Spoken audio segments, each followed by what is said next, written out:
Welcome to the PowerPoint presentation on genetically informative designs and genetic covariance structure analysis. This is a brief introduction to a huge subject based on the classical twin design mainly, and this PowerPoint comes in 4 parts. Part 1, 2, 3, and 4, 11, 19, 8, and 14 slides. So it's a pretty long PowerPoint.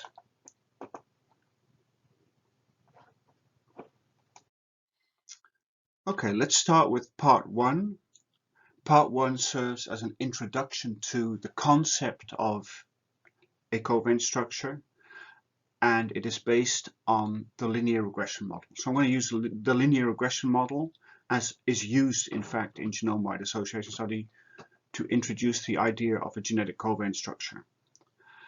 And then I'll be able to state the problem that genetic covariance structure analysis solves. So I'll be talking about fitting models to phenotypic data collected in genetically informative designs using genetic covariance structure modeling or analysis. Both terms are used. So the aim of this is to infer genetic and environmental contributions to the phenotypic variance, infer these contributions from the phenotypic covariances or the correlations amongst family members. So this is an analysis that involves measured phenotypes in family members, but it involves no measured genotypes and no measured environmental variables. The contributions, the genetic and environmental contributions, are expressed as variance components. So what genetic covariance structure modeling does is decomposes phenotypic variance into variance components, genetic and environmental. Okay, to explain the idea of a genetic covariance structure and also explain the idea of a genetic effect on a phenotype, we're going to start with something that I hope is familiar, namely the linear regression model. That is the model as used, often used in genome-wide association studies. Okay, linear regression model is typically used to predict one variable, y in this case, in my notation, from one or more independent variables. In my equation, you can see that I use y for the dependent variable and x for the independent or the predictor variable. And people often use the term, you can say I'm going to predict y from x, but people also often use the phrase I'm going to regress y on x. So if you hear anybody say I'm regressing y on x, they mean I'm predicting y from x. Now in the GWAS studies, this is a statistical model that's often used. For instance, if you're studying height, you'd measure your 5 million SNPs and you'd regress height on each and every SNP. Okay, so this model involves 3 variables: the predictor, x, the dependent, y, and a residual that reflects prediction error. Yeah, when we say prediction error or residual, you should think, okay, I'm predicting y from x, but I'm not doing that perfectly, so that means that there's going to be a prediction error. That is the residual, denoted E.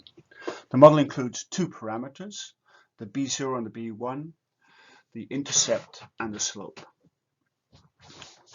Okay, the x, y, and E are variables because they vary over person, and the B0 and B1 are called parameters because they have fixed values in a well-defined population. Okay, and to establish association, or to establish whether x is a predictor of y, we typically test the null hypothesis that b1 is equal to 0. Yeah, if b1 is equal to 0, then there's no association and there's no prediction. Here's a numerical example based on simulated data, and the R code that I used to create this slide is included in the slide notes, so you can play with it for yourself if you like. What I've done is I've simulated height in 20,000 individuals. The mean height is 180, so that's 180 centimeters, and the variance is about 64. Yeah, so that's the mean and the variance of height. The mean and the variance of the SNP is 0.8 and 0.48. Below these descriptors, you can see the covariance matrix of height and SNP and the correlation matrix of height and SNP. And the correlation is 0.038, which is a pretty low correlation, but that is what you'd expect from an individual SNP. Generally, if they are associated, the effect size is small. And I'll return to the notion of effect size in a minute.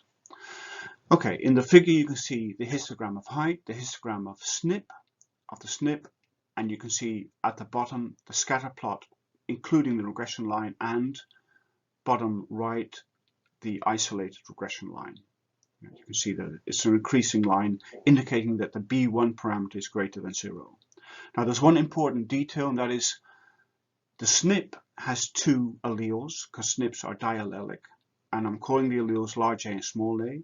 These two alleles give rise to three genotypes: the two homozygotes, the small a, large a, and the heterozygote. And I'm coding these 0, 1, and 2, shown at the bottom. And this is additive coding. Okay, so another important aspect of these results is that the variance of the phenotype is 0.64. And when somebody says variance, you should think the magnitude of individual differences. This is important because the analysis, the GWAS regression analysis, or regression analysis in general, is about explaining individual differences. How do we express individual differences statistically? We do that using the variance. Yeah, so the variance is a measure, or expresses the magnitude of individual differences with respect to height. And it's individual differences that we want to relate in the phenotype that we want to relate to individual differences in the SNP.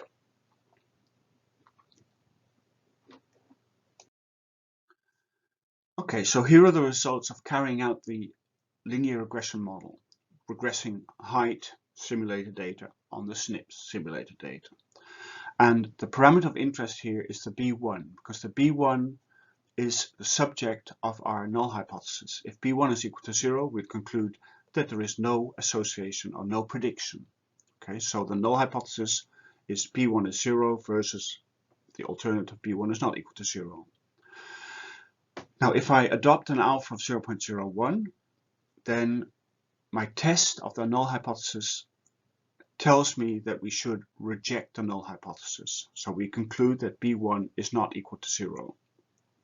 And our best estimate of B1 in the population is 0.44226. So we reject the null hypothesis and we conclude that individual differences in height are linearly related to individual differences in the SNP. Or the SNP explains variance in the height, the SNP is predictive of height, or the SNP is associated with height. Okay, this model, the linear regression model with the SNP coded 0, 1, 2, as explained in the previous slide, this is a linear additive model. And that is, we call it such, additive, because the effect of the alleles large A on height is additive. Yeah, so if you go from 0 to 1, no large A to 1 large A, then that is associated with a predicted difference equal to the B1, yeah, the 0.44226. Now, if you go from 0 to 2, then you find that the predicted difference is associated with 0.44226 times 2, yeah, B1 plus B1. And in that sense, it is an additive model and a linear model. Okay, here's the regression model again shown at the top, and I substitute the estimates for the B0 and B1 at the top. So this gives us the result of fitting the regression model.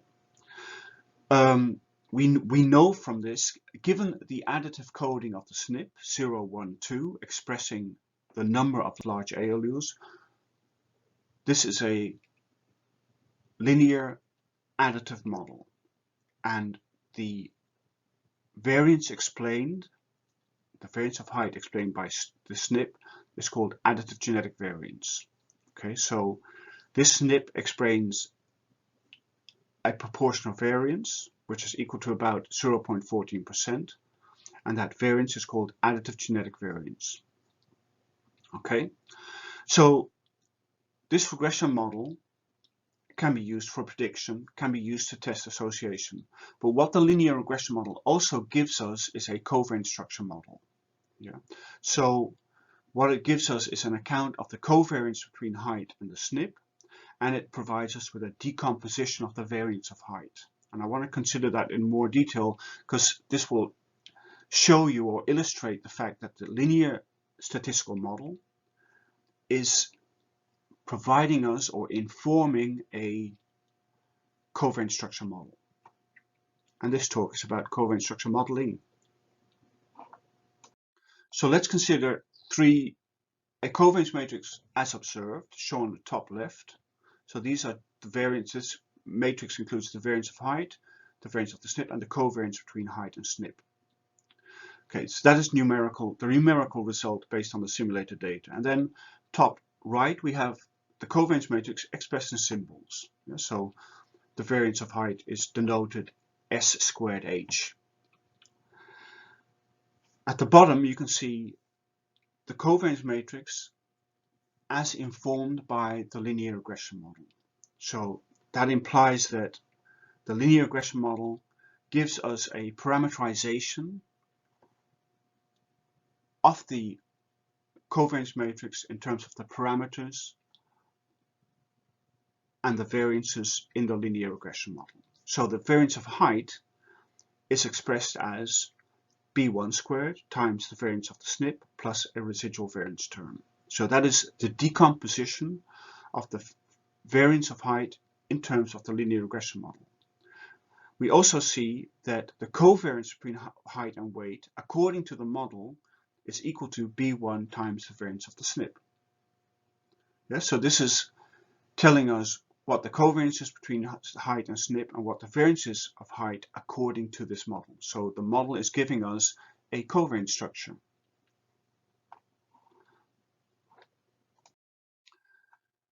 As we have at our disposal estimates of the variance of the SNP, estimates of B1, etc., we can express the decomposition of the variance numerically. Yeah, so we're talking about the decomposition of the variance of height. The variance of height, denoted symbolically S squared H, is equal to 64. And that is decomposed into a part shown in blue that is due to the regression on the SNP, yeah, the variance explained by the SNP, and the part shown in red that's residual. Okay, so we can calculate B1 squared times the variance of the SNP will give us the estimate of the explained variance. Yeah, so how much variance does the SNP explain? It's explained in height explains 0.0938. That is the variance of height explained by the SNP. So that is additive genetic variance in height explained by the regression. We can express the covariance between height and SNP using the parameter estimates. It's B1 times the variance of SNP, and it should equal 0.212, which it does, obviously. And then we can express the effect size that I mentioned previously, the 0.14% explained variance. We can express that in terms of the explained variance divided by the total variance. So this is where the proportion of explained variance comes from. Okay, so in summary, we have the linear regression model, regression of height on SNP, as used in GWAS. We have a covariance matrix, a structure for the covariance matrix as implied by the model, and we have the numerical covariance matrix shown in the middle. And finally, at the bottom, you can see a path diagrammatic representation of the linear regression model where the SNP is a predictor and height is a dependent variable. Now, the path diagrammatic representation involves some conventions, which I'll explain in the next slide. Mike Neal is going to discuss path diagrams and path tracing rules in more detail. And path tracing rules are rules that you can apply to a path diagram to derive the expected variances and covariances. I just want to dwell briefly on the conventions of representing linear models using path diagrams, because in the rest of this talk I'm going to be representing linear models using path diagrams. So it's important just to briefly dwell on what these symbols mean and what these figures mean. So what we do by convention in representing a linear model in a path diagram is we represent observed variables in a square. So if I measure height, then I put height in a square, and in my figure that would measure the measured variable, the observed variable height. Latent variables are variables that we cannot observe directly, unobserved or latent variables, and they are represented in a circle. Yeah. So A represents additive genetic, the additive genetic variable. It depends on the SNPs. If I have not measured the SNPs, then I would introduce A as a latent variable. It's a latent variable because it depends on SNPs that I have not measured. So I want to represent all the SNPs in my model, but I'm going to use that. I'm going to do that using A in a circle, an additive genetic variable not observed. In psychology, many variables of interest are also latent variables. For instance, neuroticism is a latent variable. You cannot observe neuroticism directly. So it's defensible to represent neuroticism in a circle, and call it a latent variable, a psychometric variable or a psychological variable, which I cannot observe directly, so I'm going to represent it in a circle.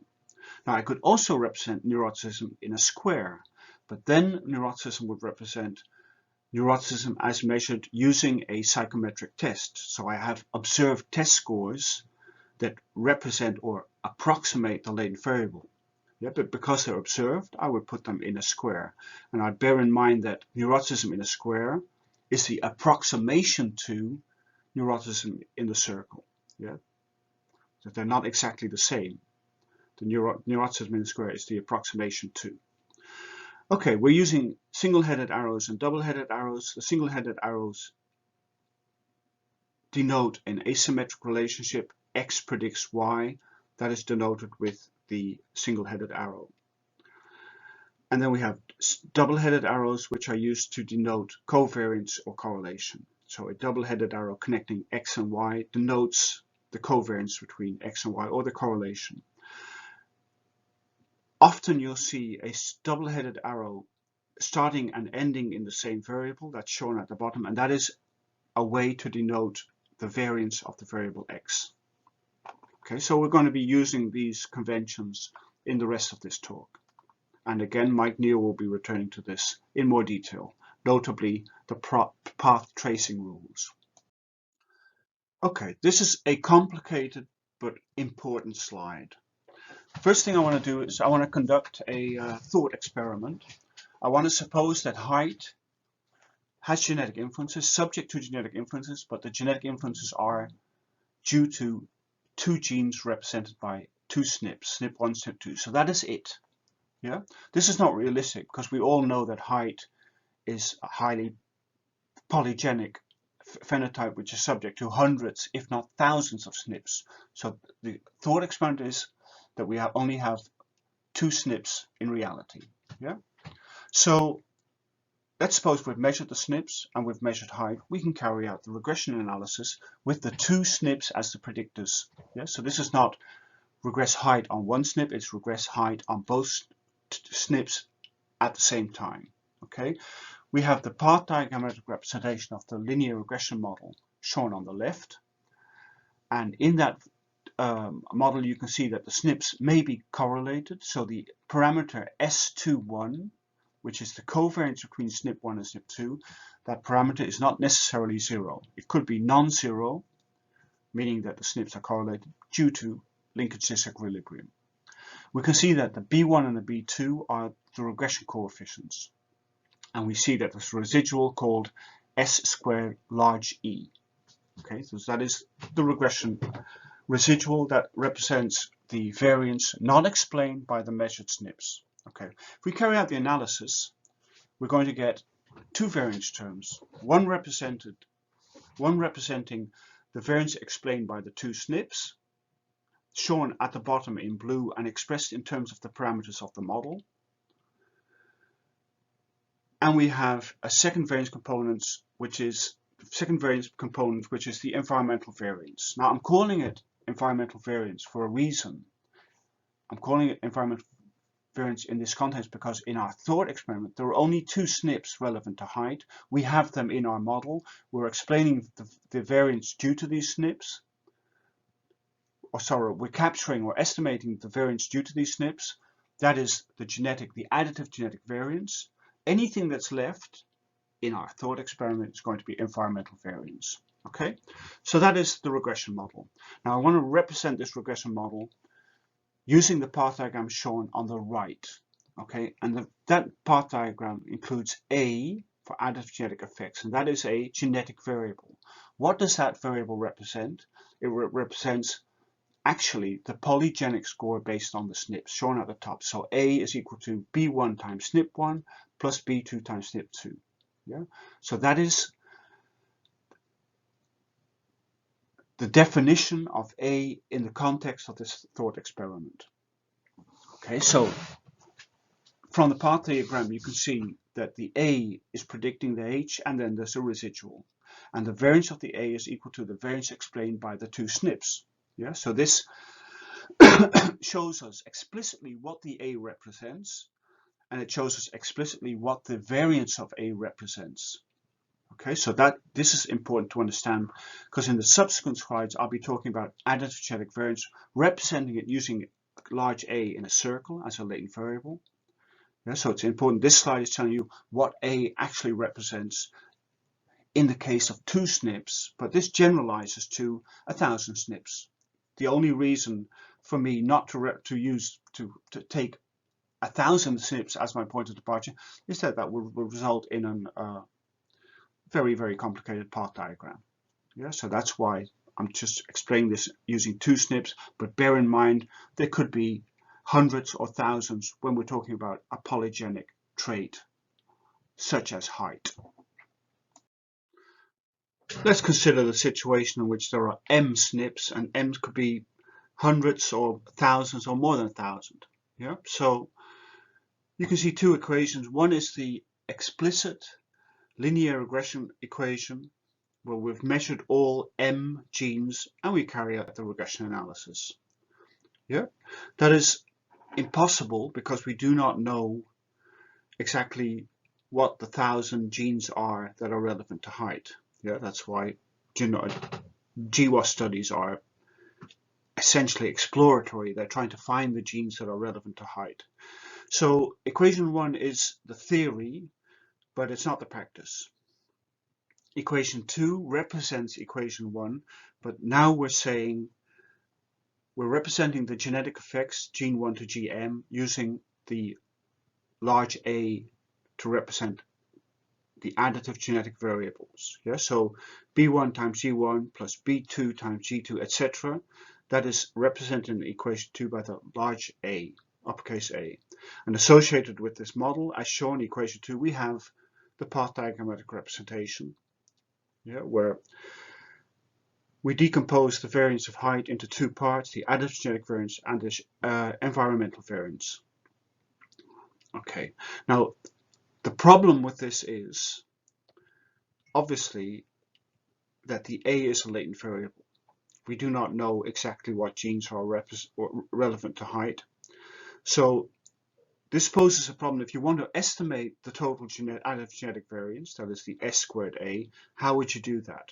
And this is the problem that genetically informative designs in combination with genetic covariance structure modeling or covariance structure analysis solves. This is the problem that we aim to solve, for instance, when we apply the classical twin design. So that concludes part 1 of this PowerPoint. The next part, which comprises 18 slides, we're going to go into more detail about a specific genetically informative design, namely the classical twin method. Yeah. So we're going to introduce that as a method to estimate variance components associated with variables that we've not measured. Okay, so we're going to use genetic covariance structure modeling. So what is a genetic covariance structure model? It is a model for the linear relationships amongst phenotypes, where the phenotypes are collected in a genetically informative design. And that means, invariably in this context, that the phenotypes are measured in individuals who are in known genetic and environmental relationships. What is the aim of a genetically informed design? It is to estimate genetic and environmental variant components based on the phenotype, the measures of the phenotype only. We have no measured genes and no measured environmental variables. Now, the most used genetic informative design is the design involving in which you collect phenotypes in monozygotic and dizygotic twins raised together, the classical twin design. That has been used most, I think, in the literature. You can see the Polderman et al. 2015 paper for a review of all the twin studies done, many thousands. The reference for that paper is in the slide notes. I'm going to start with a simpler design, namely MZ twins raised together, to illustrate how this genetically informative design, MZ twins raised together, allows us to estimate additive genetic variance. Once we've got that in place, we'll move on to the classical twin design, which involves MZ and DZ twins. Okay, so we're studying height again, and our hypothesis is represented in the path diagram. What we're hypothesizing is that individual differences in height are due to additive genetic effects and environmental effects. So height variance, individual difference in height, is decomposable into a part that's due to additive genetic effects, sigma, the S squared A, and environmental effects, the S squared E. To illustrate this, we're going to I collected height in 250 monozygotic twins, so that is 500 individuals. The unit of sampling is twin pair, so if 250 units represent 500 twins. And the key to this genetically informative design, monozygotic twins raised together, is that the monozygotic twins are genetically identical. Yeah, so 100% of the genetic variance, the additive genetic variance, is shared by the twins. And this implies a covariance structure model associated with the hypothesis that we see here represented in the path diagram.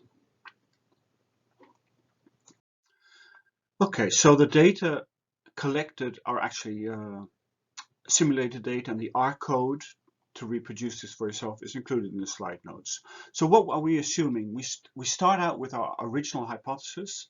Height, individual differences in height are due to additive genetic effects and environmental effects, but we're going to use this hypothesis and express it in terms of the genetically informative design consisting of MZ twins raised together.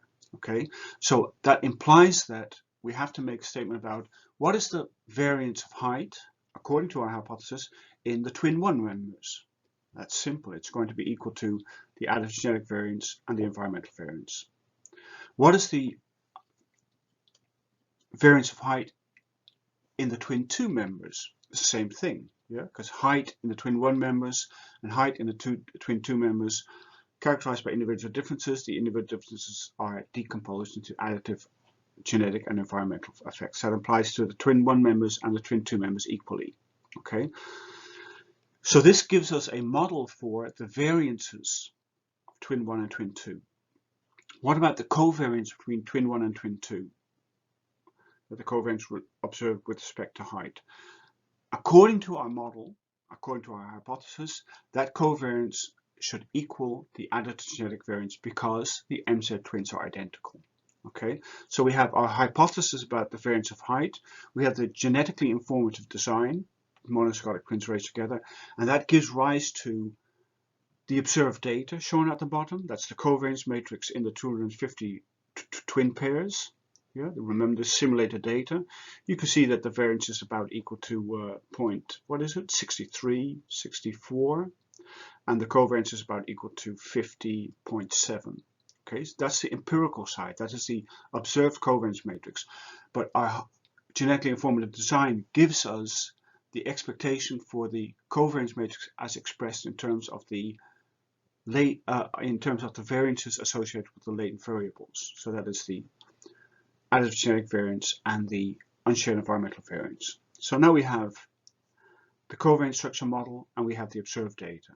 And what we want to do is we want to estimate the variance components based on the observed variances and the covariances.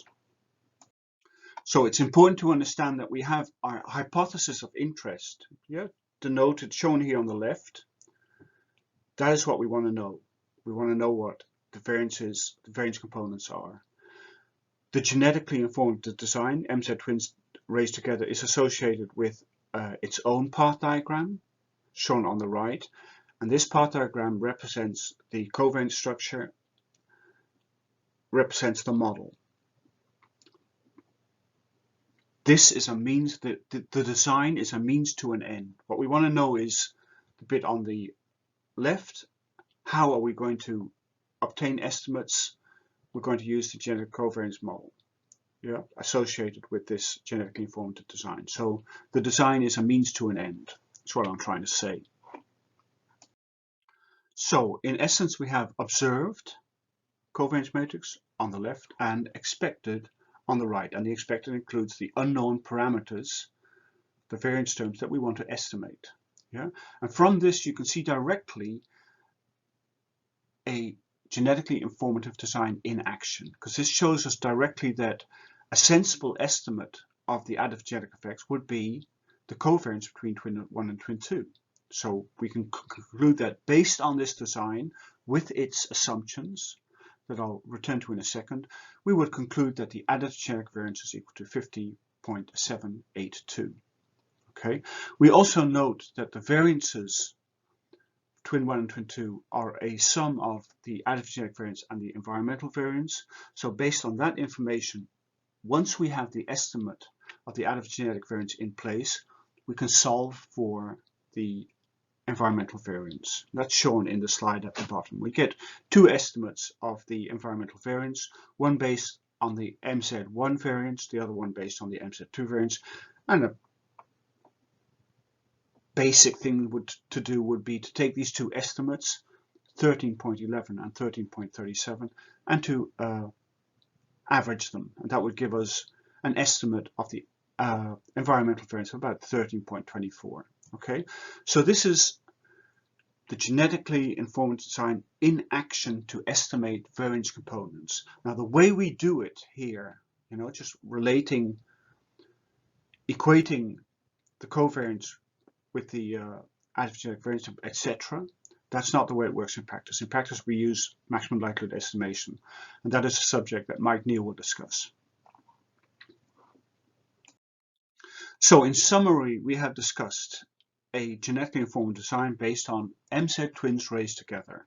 This comes with regression equations shown in the middle.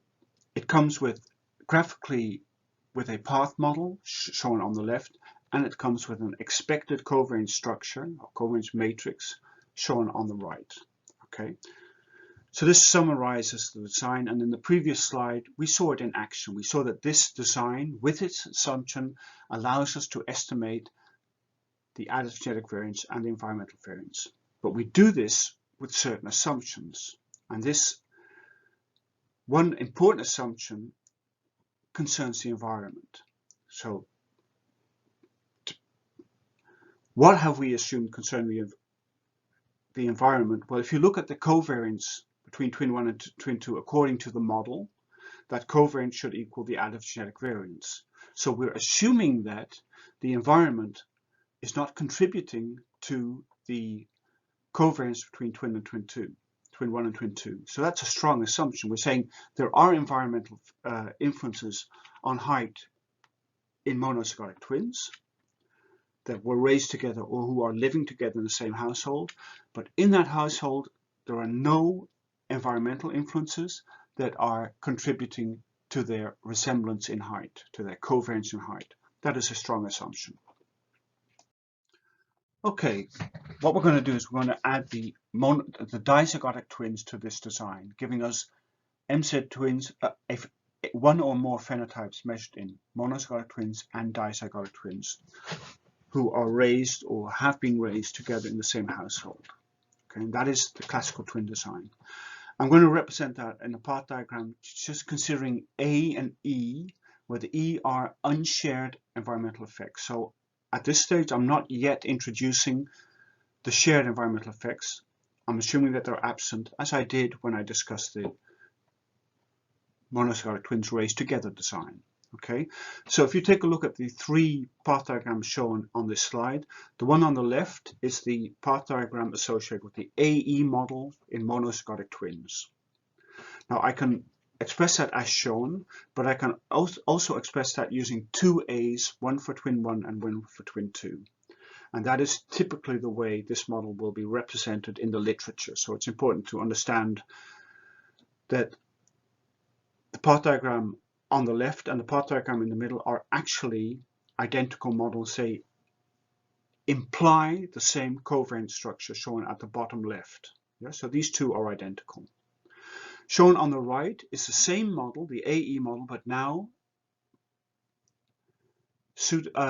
pertaining to dizygotic twins raised together. And you can see if you compare the path diagram on the middle, in the middle to the path diagram on the left, on the right, you can see what the difference is. The difference is that according to our theory, 100% of the additive genetic variance contributes to the monozygotic twin phenotypic covariance, and 50% of the additive genetic variance contributes to the phenotypic covariance in DZ twins. And you can see that expressed by the 0.5 times the additive genetic variance, connecting the two A's in the path diagram on the right. Okay, so we have path diagram representation for monozygotic twins, left and middle, for dizygotic twins on the right, and associated with this path model, we have an expected covariance matrix for the monozygotic twins shown at the bottom left, and the covariance matrix shown for the dizygotic twins shown bottom right. Okay, so at this point you might say, well, this is an AE model. You can handle this if your assumption is correct about the environment. You could handle this with the monozygotic twins raised together. Why add the DZ twins? We're adding the DZ twins because it allows us to add a variance components. As you probably saw that coming. We're going to add the variance component representing shared environmental effects. So here is the famous ACE or ACE model associated with the classical twin design. We see H1, H2 is height measured in twin 1 and twin 2. AC and E stand for additive genetic, that's the additive genetic variable. C stands for common or shared environmental variable. And E stands for unshared or unique environmental variable. This model, this is the path diagram representation. You can see that there's a parameter called RA at the top connecting the two A's. That RA is a known parameter. It is 1 in MZ twins and it is 0.5 in DZ twins. At the bottom of the slide you can see the model implied covariance matrix in the MZs and the DZs. Yeah. So as you can see, if you compare this to the previous slide, you will note that we have added a variance component, namely the variance due to shared environmental effects. And if you take a look at the covariance between twin 1 and twin 2 in the MZs, you can now see that the covariance between the phenotypic covariance between twin 1 and twin 2 in the MZs now depends on the shared additive genetic effects, shared 100% because the twins are genetically identical, plus, shown in purple, the shared environmental effects. Yeah? Compare that to the covariance in the DZ twins, you can see that half of the additive genetic effects contributes to the dizygotic twin covariance, plus the shared environmental effects. A detail which is quite important really is that the unshared environmental effects as shown here, that it represents the covariance component, and you'd think, according to the model and according to a hypothesis, you'd say that the E represents unshared environmental effects will contribute to the phenotypic variance. Sorry, the contribution of unshared environmental effects to the variance are due to unshared environmental effects. But the E includes measurement error. Yeah, so if you're studying height is one variable, but if you're studying, say, a psychometric measure of depression, you've administered an depression questionnaire, and you estimate the unshared environmental variance, you should bear in mind that that variance term includes a measurement error term. Yeah? Part of the unshared environmental variance is due to measurement error. So if your questionnaire has a reliability of 0.9, you know that 10% of the phenotypic variance is measurement error. And that measurement error will be absorbed by or included in the unshared environmental variance term.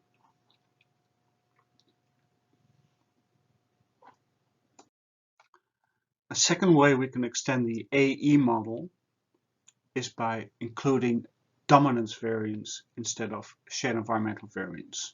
So that would give us the ADE model, where D stands for dominance genetic. Okay, this is represented with the D in the circle, and that represents variance due to genetic effects that are not captured by the linear regression of the phenotype on the SNPs. Yeah, so if the relationship between a given SNP and the phenotype is not perfectly linear, then the linear regression will explain variance, but will not explain all the variance. And the genetic variance that is not explained due to the nonlinearity of the regression is called dominance variance. MZ twins are genetically identical, so all of the dominance variance contributes to the phenotypic covariance between MZ twins. 25% of the dominance variance contributes to the phenotypic variance in dizygotic twins. Yeah, and this coefficient 100% versus 25% in the case of dominance, just like 100% and 50% in the case of additive genetic variance. That is based on biometric theory that I'm not going to discuss here, but you can find that in books like the book by Falconer and McKay, famous book on quantitative genetics. Mather and Jinks is another book, and there are many sources in which you can look this up. Okay, so in conclusion, we have added the dizygotic twins, gives us the classical twin design, and opens the possibility of fitting either an ACE model or an ADE model. Let's illustrate this using height measured in female twins. These are real data. The data set is included in the OpenMX R library, and the R code that I used to create these figures and produce these numbers are included in the slide notes. So you can try this for yourself if you like. Okay, so we've measured height in female twins. The twins are aged about 23, standard deviation about 3.6, so I'll call these young female twins. On the left you can see summary statistics pertaining to height measured in twin 1 and in twin 2 in the MZs. So the mean is about 162, so on average the twins, the monozygotic twins, are about 1.62 meters. Standard deviation, min and max, are shown also. And then we have the correlation between twin 1 and twin 2 is 0.878.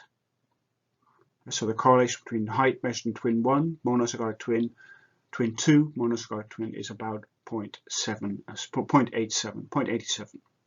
Then we have the same results, the same descriptive statistics for the dizygotic twins. The mean is slightly higher, but that's probably just sampling fluctuation. About between 0.1 meter 64, 63, 64 about.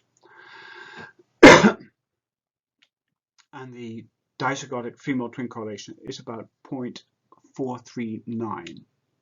Okay, you can see slight variation in the numbers, the number of monozygotic twin, member 1, member 2, etc. And that variation is due to missing data. On the right you can see the histogram of height in the monozygotic twins and the dizygotic twins, where I've pooled twin 1 and twin 2 just to give you an idea of what the distribution looks like. And under that you can see the scatter plot of twin 1 and twin 2 in the MZs and the DZs. Okay. Now if you visually inspect the MZ scatter plot, you may well discern an outlying observation. There's a twin with a height of 1.90 meters, and with one twin has 1.90 meters and the other twin has 1.60 meters. That is outlying, but I've just left that data point in. It could be based on a coding error. It could be based on, say, one of the twins suffered some stunting disease, whatever. I don't know. I decided just to leave that in so that when you run this yourself, you can decide for yourself whether or not, how the results would be affected if you remove that data point. Okay, I'm considering an ACE model for height, and my hypothesis is that the variance in height consists of three components, namely additive genetic, shared environmental, and unshared environmental components. That is my hypothesis. I'm using the classical twin design, that is my genetically informed design, and that gives me two expected covariance matrices, one for the MZs and one for the DZs. Yeah, so that's shown at the top. Under that, I'm showing you the actual observed data. So that is the covariance matrix and the correlation matrix. In parentheses, you find the correlations for the MZs and the DZs. Okay, so we have observed numbers that I can relate to the variance components. I can use the observed information to estimate the variance components. In practice, we'd fit this model, the classical twin model, to height using structural equation modeling and maximum likelihood estimation. But there is another way to obtain estimates of the variance components, which is the quick and dirty way based on Falconer's equations. And we assume here that the variance of the phenotype is equal to 1. So the phenotypic measure, the phenotypic scores have been standardized. And in that case, the additive genetic variance plus the shared environmental and the unshared environmental variances should add up to 1, because the total phenotypic variance is standardized equal to 1. Okay, so we can relate the monozygotic correlation, the 0.878, should equal the additive genetic variance plus the shared environmental variance, and the dizygotic twin correlation, the 0.439, should equal half the additive genetic variance plus the shared environmental variance. So what you see here at the top are three equations with three unknowns. And Falconer's equations essentially solve for the unknowns. And that's what you see at the bottom. Based on the equations at the top, we can derive the result that the additive genetic variance should equal 2 times the difference in the phenotypic MZ correlation minus the DZ correlation. So if you do the sum, then you'll find that the estimate of the additive genetic variance is equal to 0.878. We have an expression for the shared environmental variance that should equal, based on solving the equations for the unknowns, should equal 2 times the dizygotic twin correlation minus the monozygotic twin correlation, which in this case, in this numerical example, happens to equal 0. Finally, the unshared environmental variance should equal 1, the phenotypic variance, minus the additive genetic and the shared environmental variances, and that gives us the 0.122. Okay, so this is the application of the quick and dirty way to obtain standardized variance components using Falconer's equations. What will we conclude based on this? Well, we conclude that about 87.8% of the variance in height is due to additive genetic effects. We conclude that shared environmental effects contribute no individual differences. There are no effects of shared environmental influences, and we'd conclude that the unshared environmental effects plus measurement error account for about 12.2% of the variance. Now this is what you do assuming an ACE model. Okay, what would you do if you were assuming an ADE model? Then you would not use these equations, you do difference equations, and those equations are included in the slide notes. So you can take a look at that for yourself. Generally, if 2 times the DZ correlation is larger than the MZ correlation, you go with the ACE model. But if 2 times the DZ correlation is smaller than the MZ correlation, you go with the ADE model. Okay, so see the slide notes for the version of Falconer equations suitable for the ADE model. So Falconer's equations is a quick and dirty way to obtain standardized variance components, estimates of standardized variance components. In practice, as I mentioned, we use genetic covariance structure modeling to analyze the data collected in our genetically informed design, and we use generally or often maximum likelihood estimation. And again, Mike Neal will be talking about that. So why do we do this? We do this because this gives us optimal estimates of the standard errors, optimal estimates of the parameters, and information about the precision of the parameters. So the information about the precision of the parameters are, for instance, 95% confidence intervals or standard errors of the estimates. It gives us information about the overall goodness of test, the overall goodness of fit of the model. So we assume an ACE model. We have theoretical or expected covariance matrices, and we have observed covariance matrices, and we can pose the question, does the ACE model produce covariance matrices based on the parameter estimates that resemble the observed covariance matrices? And that is the question. That question is, does the model overall fit well? Is the overall goodness of fit of our model good? We can also carry out statistical tests of the individual parameters. So that means that we can compare models. We can compare the ACE model and the AE model. How would we do that? Well, we'd test whether the variance of C is equal to 0 or not. If our statistical test tells us that C is equal to 0, we would say this is not an ACE model, this is an AE model, etc. And the statistical testing can be carried out within the context of genetic covariance structure modeling using the so-called likelihood ratio test. Also, genetic covariance structure modeling generalizes easily from one phenotype to p phenotypes. So if you've measured 2 or more phenotypes, say height and weight in a bivariate case, you may want to analyze both at the same time.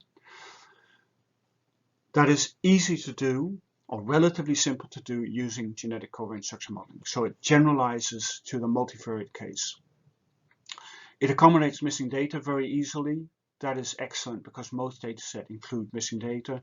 It can handle binary or dichotomous phenotypic data, which is also important because often we may measure a phenotype not using a continuous scale, say a continuous score representing depression. We may measure depression simply by saying depressed or not depressed, affected or normal. So that would give us coded numerically 0 for unaffected or normal and 1 for depressed. So oftentimes you will encounter binary or dichotomous phenotypic data. So it's important to have the wherewithal to analyze those. Genetic covariance structure analysis allows us to do this. Now, we're focusing on the classical twin design in this talk, but genetic covariance structure modeling can handle actually any genetically informative design. And I'll return to that at the end of this talk, briefly, just to give you an example. So in summary, we have the data observed in our design, this monozygotic and dizygotic twin data. We have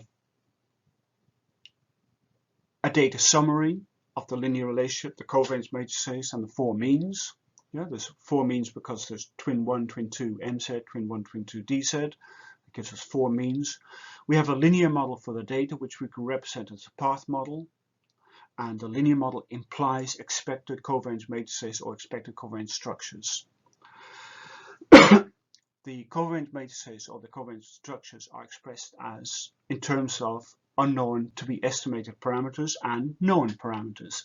For instance, the 0.5 is an example of a known parameter, the 0.5 associated with additive genetic effects contributing to the DZ phenotypic covariance. Okay, so what we have is observed data, which we can summarize in terms of covariance matrices, and we have a model for the observed data. And what we want to do is we want to obtain estimates of the unknown parameters in this model. And how do we do that? We use genetic covariance structure modeling and maximum likelihood estimation. I'll show you an example of that in the next slide. So what are the parameters we want to estimate? We want to estimate the additive genetic variance, the shared environmental variance, and the unshared environmental variance. And there's one more parameter in this, a 4th parameter, and that is the phenotypic mean.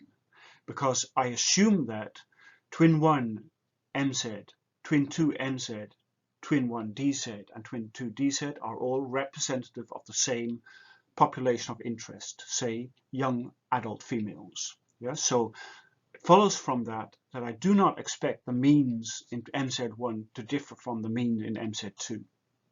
And the same applies to the DZs. So even though I observe 4 means, I'm assuming that they are actually in the population equal. So I'm going to estimate one phenotypic mean in my model. Okay, what you see here on this slide is the output of running this model in OpenMX, so carrying out genetic covariance structure modeling with maximum likelihood estimation.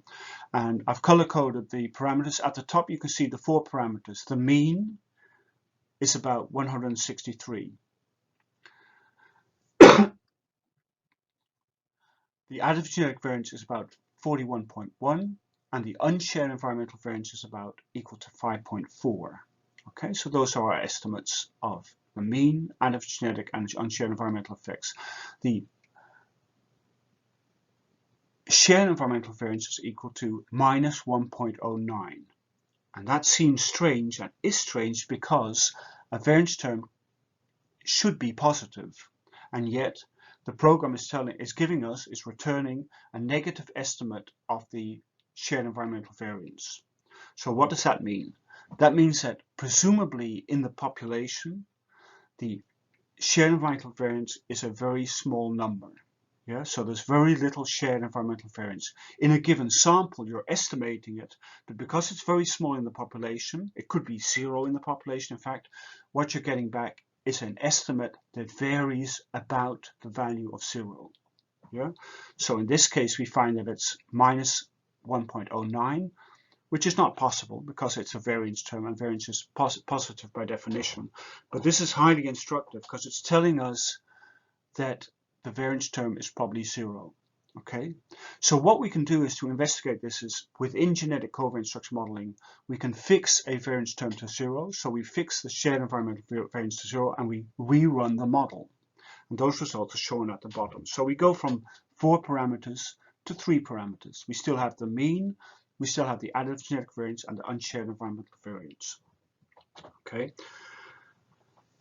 Now, what we'd like to do is we'd like to test the hypothesis that the shared environmental variance is indeed 0. And to do that, we can carry out a likelihood ratio test. Mike Neal will be discussing that in more detail, but it's based on the maximum likelihood function values, which are shown in this slide underscored. So the minus twice the maximum likelihood function value associated with the ACE model is equal to 11135.9. 1, and minus 2 the likelihood ratio, the maximum likelihood function value associated with the AE model is 11135.99. And these two numbers can be used to construct a test of the hypothesis that the shared environmental variance is equal to 0. So how does this work? Well, we compare the ACE model to the AE model. How do they differ? They differ with respect to the C. In the AE model, the C variance has been set to 0. Okay, so when we fit the ACE model, we're estimating 4 parameters, the mean and the 3 variance components, and that is we obtain estimates and minus twice the ML, maximum likelihood function value. When we drop the C, we set the C to 0, and that reduces our model to a model with 3 parameters, the AE model, the mean, A variance, and the E variance. And that's also associated with a maximum likelihood function value. Now, the difference between these two values gives us a test statistic. And under the hypothesis that the variance of C is truly 0, that test statistic should come from a chi-square 1 distribution. Yeah. Why chi-square 1? Why a chi-square with 1 degree of freedom? Because the difference in the number of parameters between the two models is 1. Yeah? 4 parameters in the ACE model, 3 parameters in the AE model. the difference being 1, and that gives us the degree of freedom. So based on this information, and Mike New will discuss this in more detail, we can establish that the C variance component, the shared environmental variance component, is equal to 0. We do not reject the hypothesis that it is greater than 0. Okay, so that means that we started out with a hypothesis where the variance of height is due to additive genetic shared environmental and unshared environmental variance, but our conclusion is that there is no shared environmental variance. That reduces our model to an AE model, which we subsequently can consider. So at the top we have the upshot of our analysis, the decomposition of the phenotypic variance in height into additive genetic component and an unshared environmental component. Okay, so the blue and the red add up to the total phenotypic variance of about 45.6. Now we can standardize the variance components by dividing the additive genetic variance by the total variance, and it gives us a value of about 0.881. So that means that about 88.1% of the phenotypic variance in height is due to additive genetic effects. And we can do the same for the unshared environmental effects. The standardized additive genetic variance is often called the narrow sense heritability. Yeah? And you should remember or bear in mind that it is a portion, it represents a proportion of variance, just like the R-squared in linear regression. OpenMX and other programs for genetic covariance structure modeling also give us 95% confidence intervals about the parameters, whether they are raw or standardized. And at the bottom you can see, of the bottom numerical results, you can see I've included the 95% confidence intervals.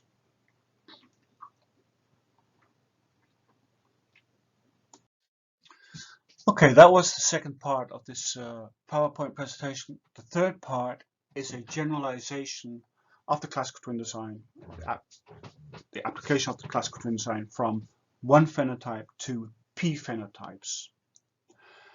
That is a pretty powerful aspect of the classical twin design, the ability to analyze multivariate phenotypic data. So it's worthwhile to dwell on this for a second, or to dwell on this for 8 slides. Okay, so we have the univariate ACE model, the model we just considered in our analysis of height, and we're considering an ACE model. So these expected covariance matrices, for the MZs and the DZs, include 3 variance components, the AC and the E variance components. Okay, so this is the univariate model. Under that, you can see the generalization of that model with respect to the expected covariance matrix in the MZ and DZ from the univariate to the multivariate case where we've measured P phenotypes.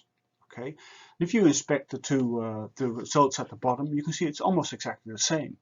You know, the only difference is that in the bottom, the uppercase A, SA, represents a P times P covariance matrix due to additive genetic effects. So the uppercase A, SA, is a P by P, P-dimensional covariance matrix. And the same applies to the C and the E. So the only difference between the model at the top and the bottom is the model at the top includes variance components. The model at the bottom includes covariance matrices. So in this sense, the generalization is not very difficult. Rather than estimating one variance at the top, say the additive genetic variance, in the multivariate case we're estimating the p-dimensional additive genetic covariance matrix. Now we can consider this for the ACE model, but we can also consider this for the ADE model, where the decomposition is into additive genetic, dominance genetic, and unshared environmental. Okay, here's an example of height and weight. So what you see here is the path diagram. This is our hypothesis. I've measured height and weight, and I'm hypothesizing that individual differences in height is due to additive genetic effects, dominance effects, and unshared environmental effects. And I'm assuming that, or hypothesizing that weight is subject to additive genetic effects, dominance effects, and unshared environmental effects. Yeah, so it's the same, essentially the same hypothesis. And I'm representing the additive genetic effects on height with the latent variable A subscript H, and I'm representing the additive genetic effects as a latent variable using A subscript W.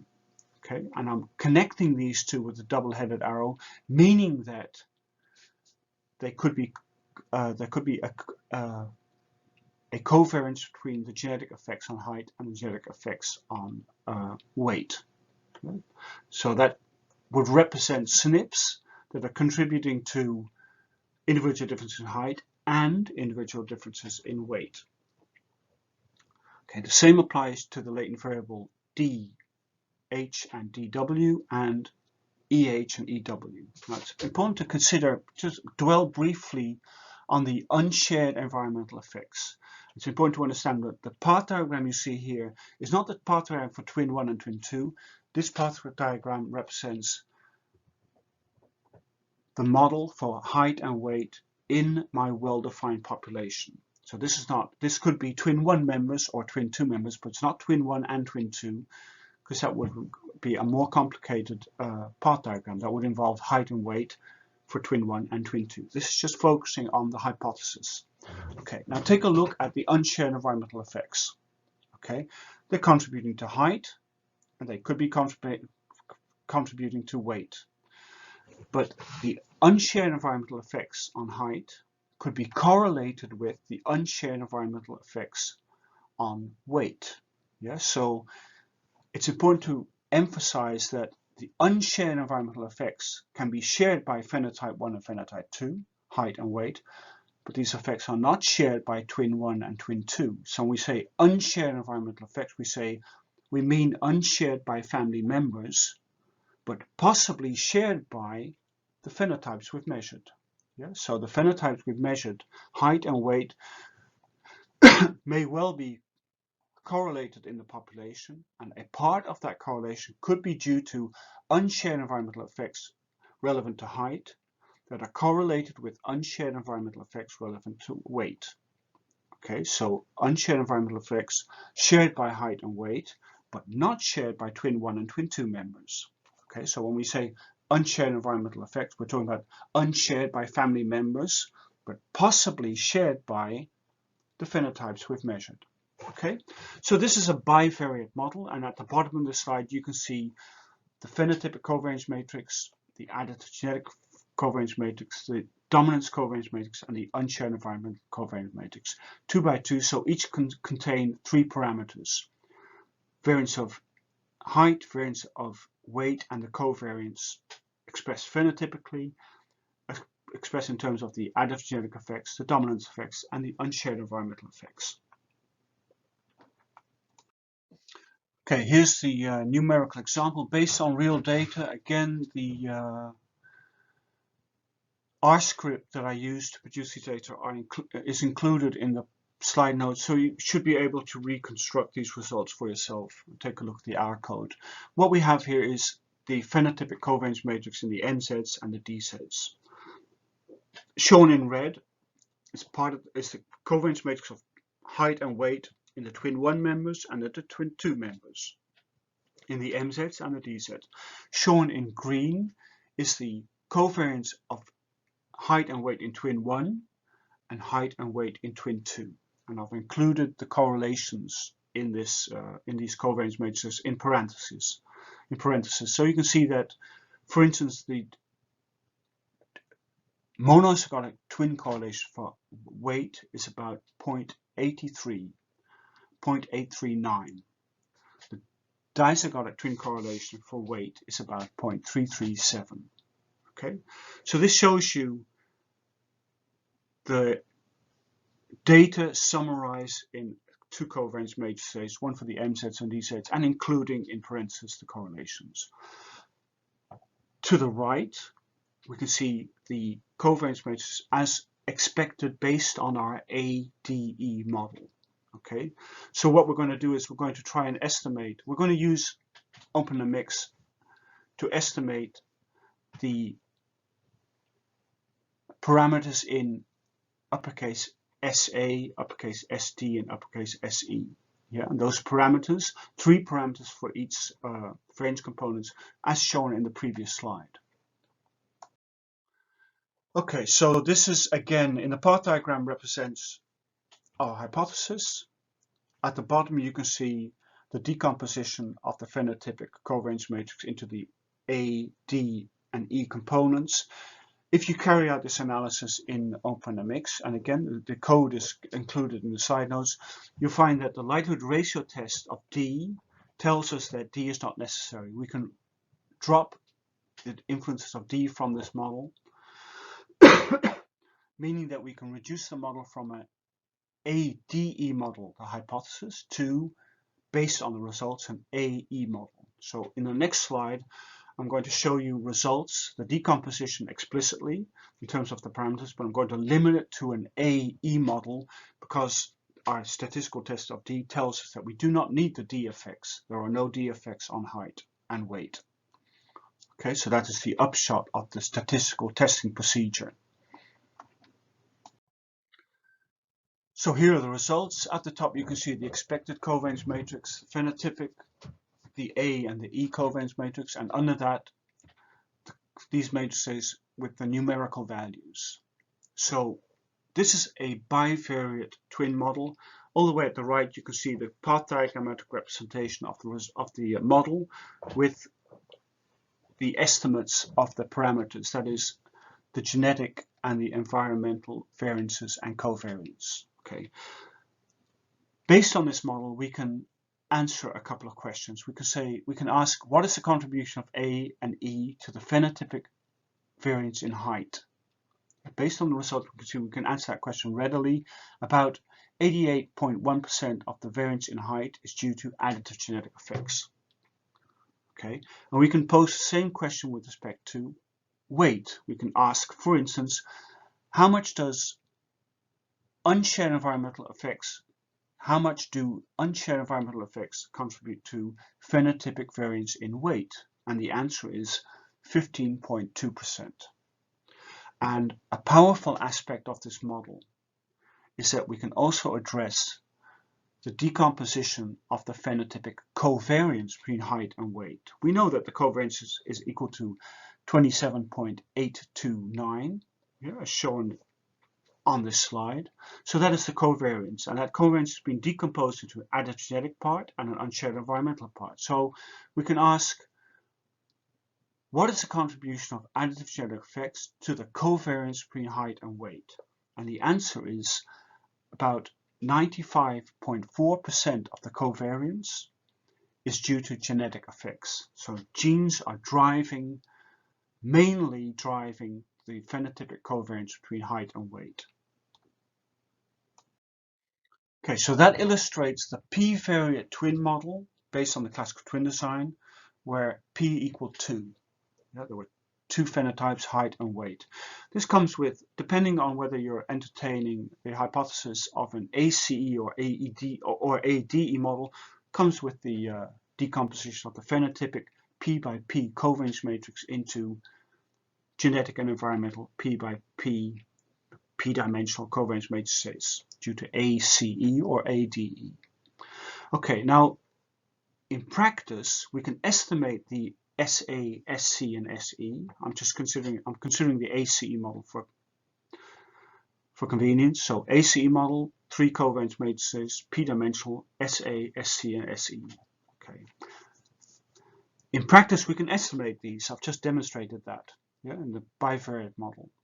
But in practice, if you have more than 2 phenotypes, you can apply covariance structure modeling to the estimate of SA, SC, and SE. So you can estimate SA, or you can estimate SA subject to a given model.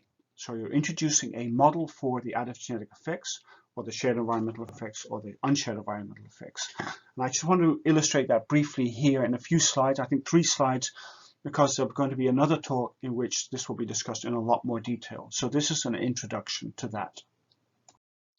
Okay, just to make clear what I mean, let's suppose we've measured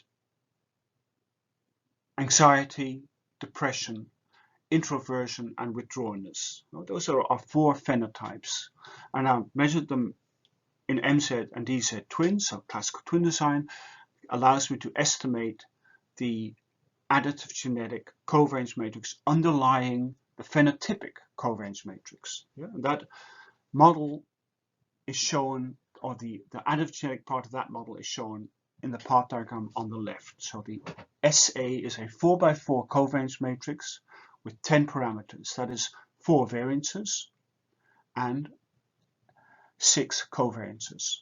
Yeah, in this case, I'd be estimating the SA as a 4x4 covariance matrix without imposing a structure on the covariance matrix. The figure on the right shows you the imposition of a given structure on the covariance matrix SA. And what the structure represents is a single common factor model. And what this represents is a substantive hypothesis. What I'm saying is that there is a set of genes that is common to my 4 phenotypes. And that common set of genes is represented by a latent variable A subscript C.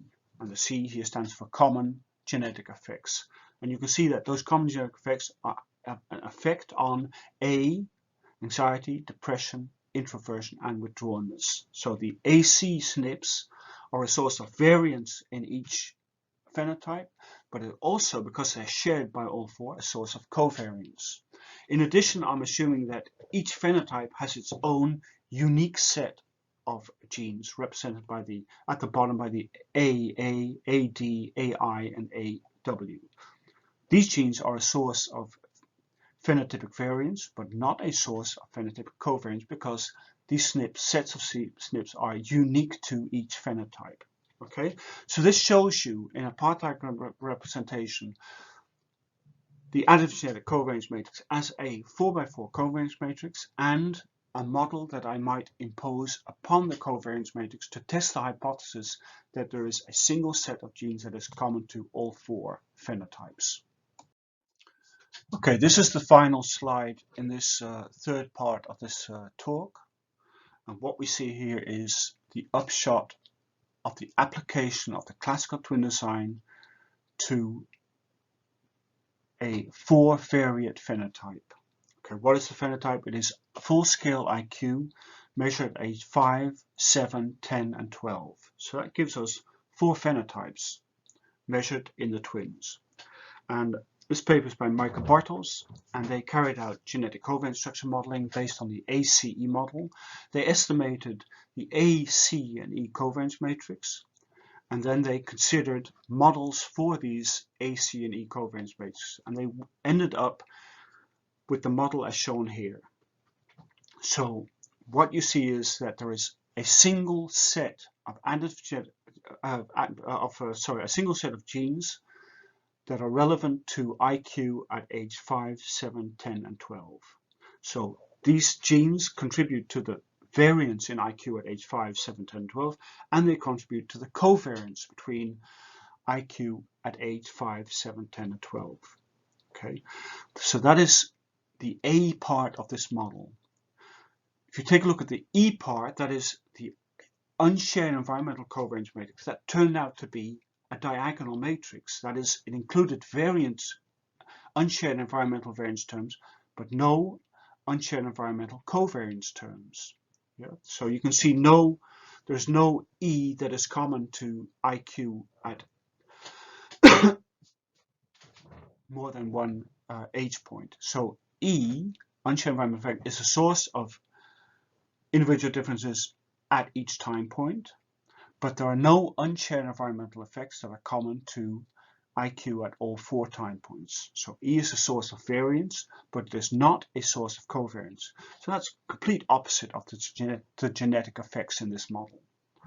And then finally we have the C covariance matrix. It's 4x4, and they find that there are genetic effects, there are shared environmental effects that are relevant to all 4 time points. Yeah, so it's the general common C factor, shared environmental factor, and there are residual shared environmental effects that are specific to each time point. So that's the C5, C7, C10, and C12. So this shows you a powerful aspect of the multivariate twin model.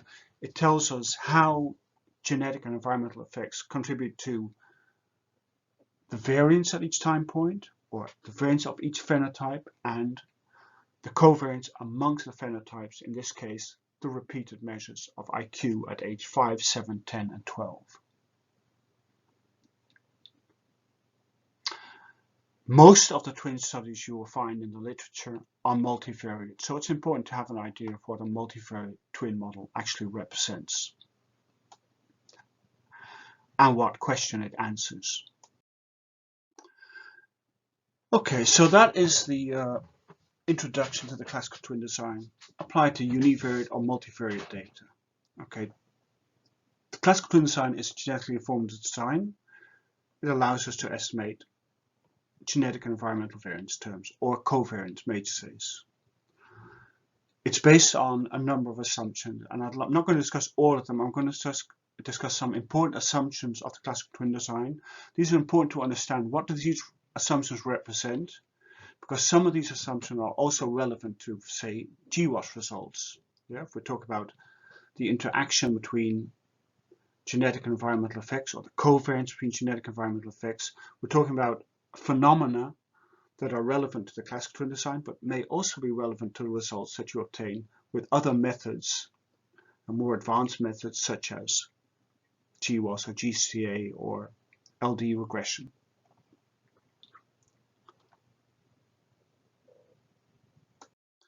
Okay, a first assumption concerns the generalizability of our results. Okay, so we use the classical twin design as a means to an end. We want to carry out a multivariate or a univariate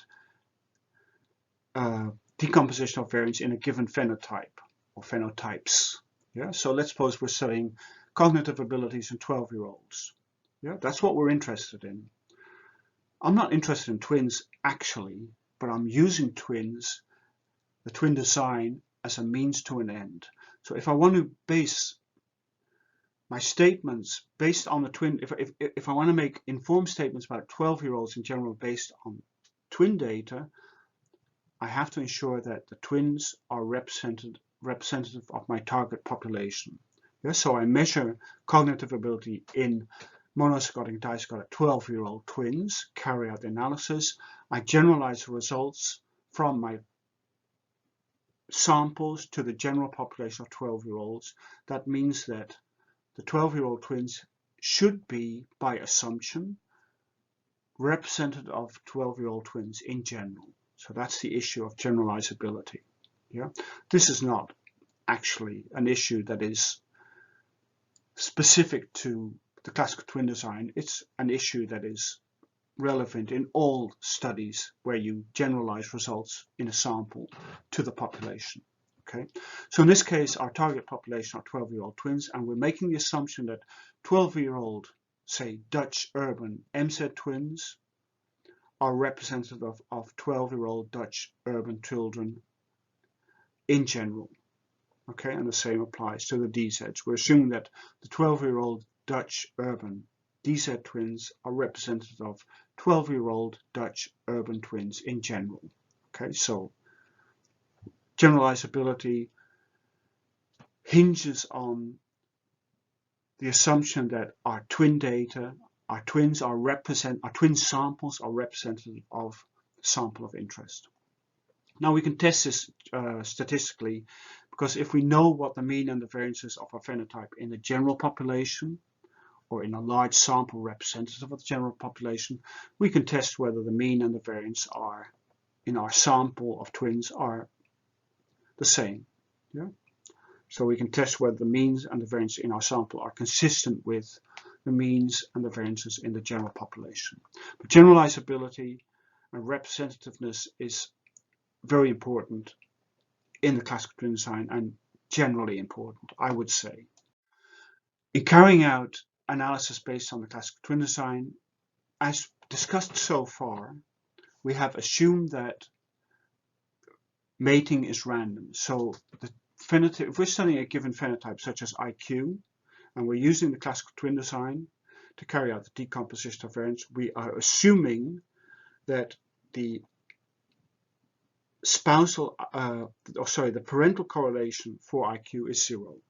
That means that mating is random. There's no correlation between the parents of the twins. That is the assumption we make, and it underlies the assumption that half of the genetic variance, additive genetic variance, is shared by dizygotic twins. So the 0.5 you see in the path diagram shown here in this slide is based on the assumption that the spousal correlation is equal to 0. Okay. A positive non-random mating, which is also called assortative mating in this context, may result in the 0.5 being greater than 0.5, and that will bias your results. Yeah, so a simple test of this assumption would be, is the phenotypic spousal or parental correlation equal to 0 or not? Yeah? If it is greater than 0, then we acknowledge that there is assortative mating, and we have to dwell on what effect will this assortative mating have on the results of the classical twin design. Yeah?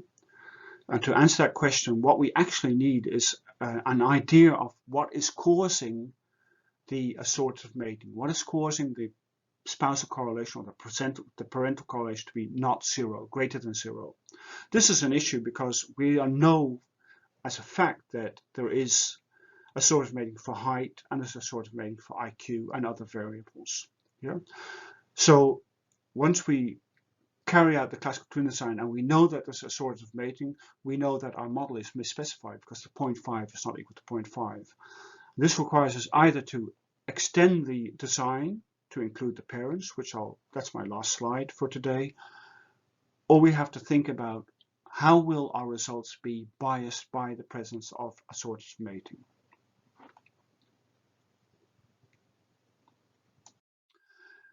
Okay, so far when we discuss the ACE model and represent the ACE model in a path diagram, you will note that there are no double-headed arrows connecting the A, the C, and the E.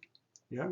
So I could express that explicitly in the path diagram shown on the left, where there are double-headed arrows shown in green, but the coefficients are equal to 0. In that case, if the coefficient, the covariance is equal to 0, I might as well just leave out paths completely. Yeah, that's consistent with all the path diagrams we've seen in the previous slides when we presented the ACE path diagrams.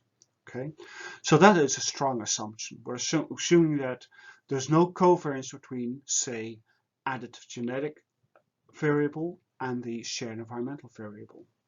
Yeah. So that is, we're assuming that A and E and A and C are uncorrelated. Now it's possible that A and C or A and E are correlated. Yeah?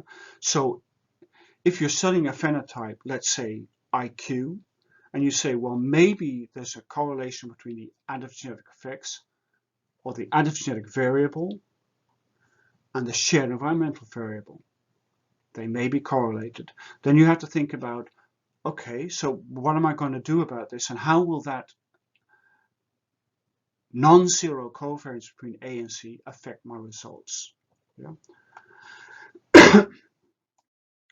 So one of the things that's very useful in this context is that if you think that there is a correlation between A and C, then it's useful to think about what process could give rise to that correlation. And one process that could give rise to that process is shown in the slide, in the path diagram on the left. And in this path diagram, you can establish that the additive genetic effects on the child, on the IQ of the child, underscore C, the C stands for child, and the environmental effects, the shared environmental effects on the IQ in the child, yeah, the A and the C at the level of IQ of the child at the bottom of the path diagram, those are correlated. How are they correlated? They're correlated as follows. The A effects, the additive genetic effects on the parents, that's underscore P, are contributing to individual differences in the IQ and in educational attainment. And IQ is also directly influencing educational attainment. This is the top of the slide. So we have genetic effects on IQ and educational attainment in the parents. IQ and educational attainment in the parents is predictive of the social economic status of the parents. The social economic status of the parents is contributing to the shared environmental effects on the child. Yeah, so this gives us a model in which genetic effects on the IQ and educational attainment of the child of the parents is indirectly affecting the SAS of the parents, and the SAS of the parents is contributing to the shared environmental effects on IQ in the children. And this shows you that there is a path from the additive genetic effects in the children up to the additive genetic effects in the parents, and then mediated by IQ and SAS, the additive genetic effects are influencing the shared environmental effects. And this gives us a source of covariance between the additive genetic effects and the shared environmental effects in the children. So this is a plausible, I think this is highly plausible with respect to IQ. So if I'm doing a twin study of IQ, and in my twin study I'm stating that the A and the C are uncorrelated, then I consider that as a strong and implausible assumption. Another important assumption we make in the classical twin design generally is that there is no interaction. I'm going to discuss this just in a simpler model, just the AE model as shown in the slides, in the path diagrams. What this means is when we say there's no interaction or no moderation, we say that the effect of A, what is the effect? How is the effect of A operationalized in this model? How is it expressed? It's expressed as the variance of A. The variance attributable to A. So that's the SA squared, that is the additive genetic variance. That represents the effect of A on the phenotype. That effect does not depend on the value of E. And if that is correct, then there is no A by E interaction. You can reverse this. You can make the same statement with respect to the variance of E. If you say the variance of E, the effect of E, does not depend on A, then again there is no A by E interaction. So the path diagrams, as you see here, are consistent with a main effect of A, a main effect of E on the phenotype, but there's no interaction in the sense that the effect of A doesn't depend on the level of E, and the effect of E doesn't depend on the level of A. So this is a situation of no interaction. We can represent this in a figure as follows. In this figure you see on the x-axis the variable A, so that's the genetic level, and it has only 9 levels just to ease presentation, just for clarity. So we have a variable A representing the additive genetic variable, and it only has 9 levels. Okay, now what we can do is we can consider the phenotypic scores with each level of A. So we can take a look at the A level -2, and the people within that level, everybody with score -2 on the variable A, they have a phenotypic score, and the variance of that score represents unshared environmental effects. Because within that group where everybody has the same score on the A variable, any individual differences are not due to A, because everybody has the same A score, it's due to E, unshared environmental effects. And what you see here is, in this figure, is that regardless of the level of A, the unshared environmental effects are about the same. The unshared environmental variance, conditional on the level of A, is constant over the level of A. And this is also known as homoscedasticity, and this is indicative of the absence of interaction. So this is consistent with no interaction. The variance of E is constant over A, so that means that the environmental effects as manifest in the unshared environmental variance are the same given any value of A. And we can contrast that with the figure shown here. Here we see that depending on the level of A, the phenotypic scores display more or less dispersion, more or less variance. What is that variance due to? It's due to the effects of E. Yeah, why? Because if you condition on A is -2, then any variance you see within that group, yeah, where everybody has A score -2, that variance is going to be due to E. And you can see here in this caricature, it's a bit of a caricature, super clear, or meant to be super clear. You can see that the variance of E, the conditional phenotypic variance, increases with the value of A, with the level of A. This is known as heteroscedasticity, and this is indicative of A by E interaction. The effects of E are dependent upon the level of A. So, in other words, the variance of E depends on the level of A. Okay, so this is an example of A by E interaction. Okay, on the figure left represents interaction of A and E as I just discussed. That is, the variance of E depends on the level of A. So this is heteroscedasticity, or the effects of E depend on the level of A, which means interaction. Now, in twin modeling, we can also consider moderation models. And moderation models and interaction models are actually the same thing.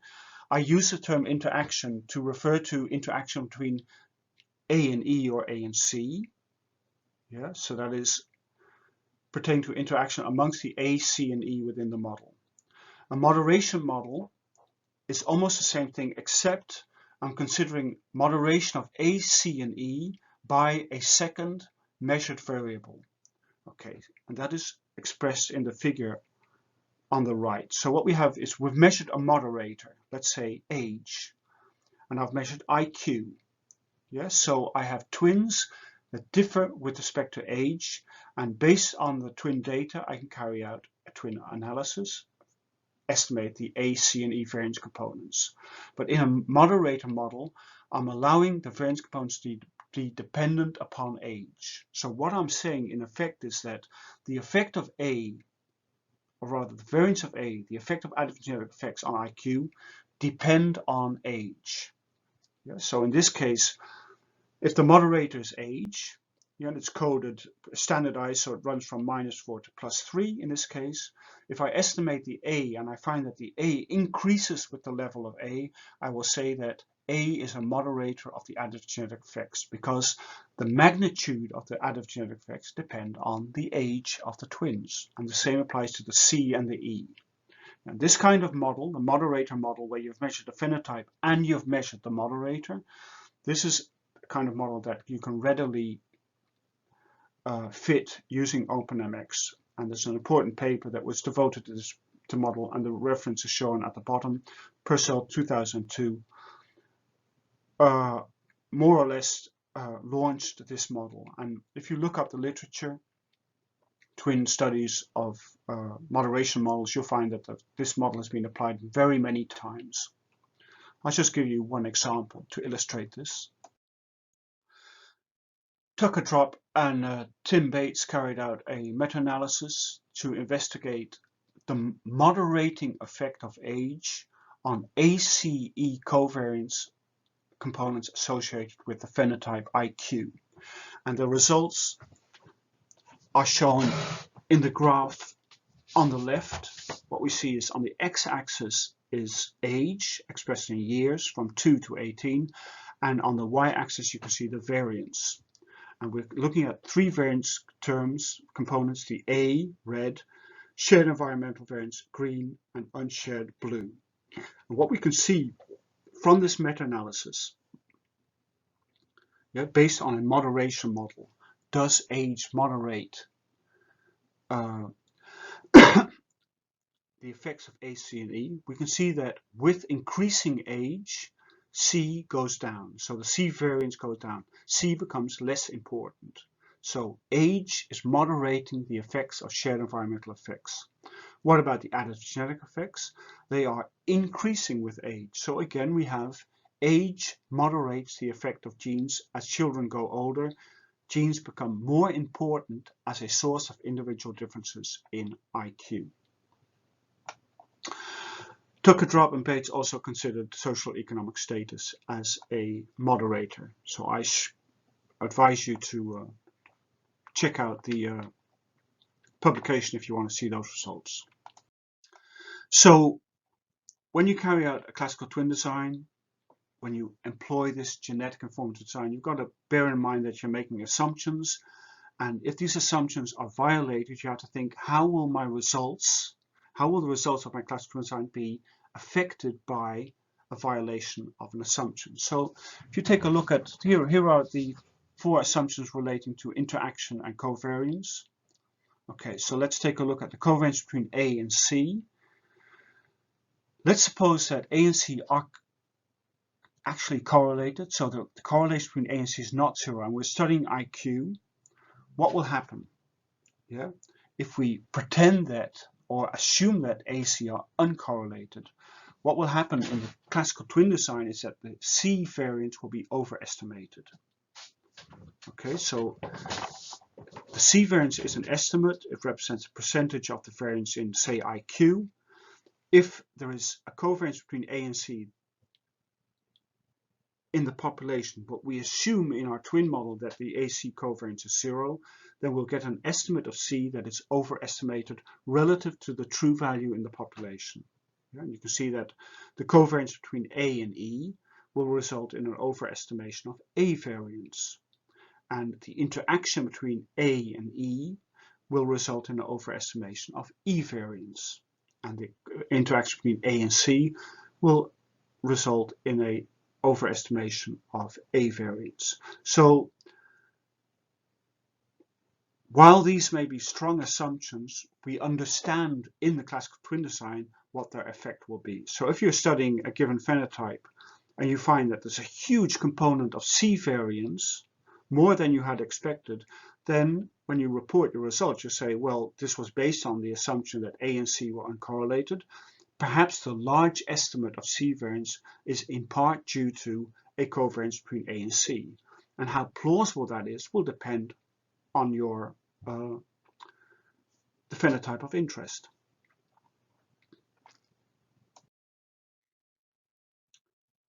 Okay, so let's apply this to IQ in young children. So in IQ in young children, we find that there's a relatively large shared environmental variance component. Yeah, you can see that in this figure based on the Tucker-Drop and Timothy Bates results. Yeah, at age 4 or 5, most of the phenotypic variance in IQ is due to shared environmental effects. Okay, these results are based on the classical twin design. So we've assumed that A and C are uncorrelated. Now we know that if A and C are correlated, then the C will be overestimated. So that means that the C component, based on the graph, based on the Tucker-Drop and Timothy Bates study, is large, but it could be overestimated if A and C are correlated. So the take-home message is C is large in young children, but it's based on a model where A and C are uncorrelated. If they are truly correlated, which may well be the case, then the C is overestimated. Yeah, so what the take-home message is, if you obtain covariance estimates of covariance components based on the classical twin design, you've got to think about what are the effects of the violations of assumptions on these estimates. So interpret your variance components carefully, bearing in mind possible violations of model assumptions, being the take-home message. Okay, the classical twin design, as discussed, is based on many assumptions, but nonetheless it's been used a lot. It has been highly productive and very influential. It's hard to underestimate its influence in psychology. I refer you again to the Tinker-Polderman paper, which gives you an overview of 50 years of twin studies based on the classical twin design. It's generally recognized that this is a useful design, but it includes many assumptions. So what you've got to do is, if you read the results of twin study, you've got to think, what are the assumptions? How would violations of the assumptions affect my results? Subject matter of my previous slide. What you can also do is consider other genetically informative design, because there are other designs. So, for instance, there's the nuclear twin family design, which is a design which includes the twins, monoscotic and dizygotic twins, plus their parents.